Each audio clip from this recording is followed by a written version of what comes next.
Hi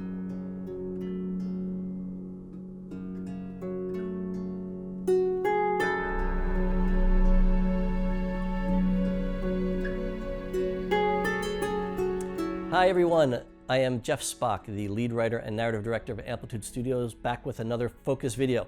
This week we're doing a subject that I know very little about, so I'm going to keep it fairly simple. It's the artificial intelligence in the game.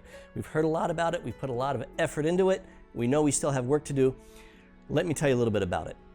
First of all, so I could better understand, I refer to the software agents and software modules in the game that take in data, put out recommendations and requests. I think of them as senators or ministers in an AI government. And so I'm going to sort of be using that allegory as I explain some more about the AI to you. So what basically happens is there will be, for instance, let's say you see an army marching across one of your districts.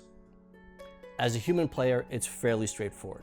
You look at the army, you say, are they a friend or a foe? What do I have on hand to do something about? What can I build? You make your decision fairly quickly and you decide to react. It's a lot more complicated when you're the AI. Because basically, first of all, the army's detected, and that's the whole thing we won't even talk about. But then the AI has to say, okay, is it a friend or a foe? So the army AI is going to talk to the diplomatic AI, who's going to back and say, nope, it's a foe. So you say, okay, I have to react. What do I react with? Well, I only have militia. I need an army. So you go to army management, who then goes to army recruitment.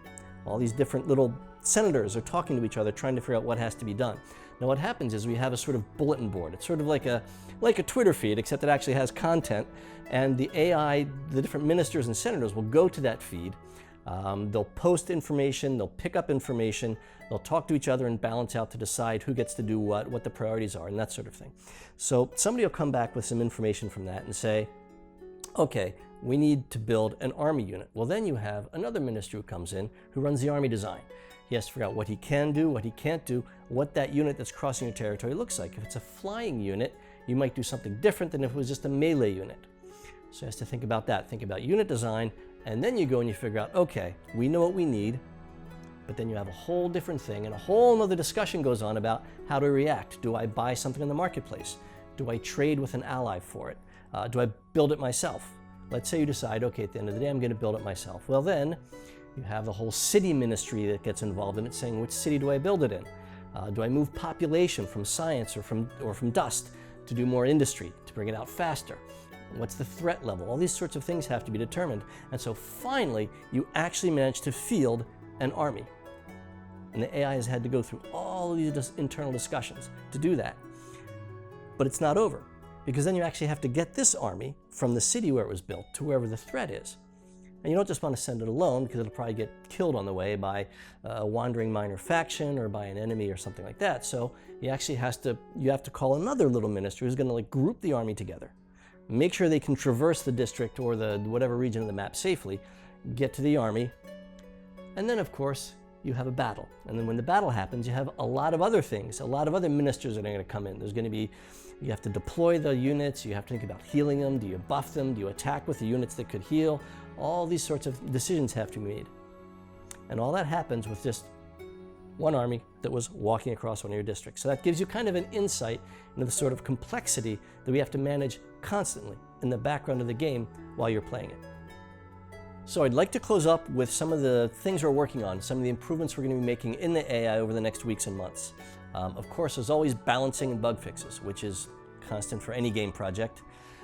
The next thing we're going to be looking at is how well the player reads the AI opponent they have. Each AI has a personality that gets picked at the beginning of the game. Could be more peaceful, could be more warlike. The problem is right now the player doesn't see that. It's not actually posted anywhere in the game, and so sometimes the decisions that are taken by the AI don't make sense. So I want to give the player a little better idea of what they're playing against. Adding on to that, if it is a military faction, we need to have more types of military behavior in the game.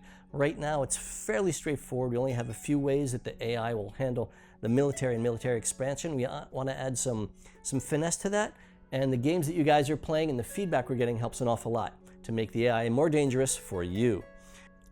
One more thing that we want to work on that is actually important to us because we love our asymmetric factions is adding more agents, more senators and ministers who are specific to a faction's needs or lacks. For instance, if it doesn't use food, if it can't declare peace, we need more. We think we really want to improve more on the very faction-specific AI gameplay.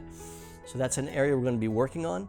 And in addition to that, we're adding ministers, we're making them more refined, and part of that is adding the data, getting more sources of data, improving the way the ministers talk to each other, the way they weight and value and take decisions, because that's also, of course, very important with an AI system. So there you go. That's a brief, non-technical overview of what we've done with the AI, where we want to go with it. Thanks very much, as always, for listening. We'll be back again next time with another focus video. And until then, please send us your questions and somebody more competent than I am will respond. Thanks a lot.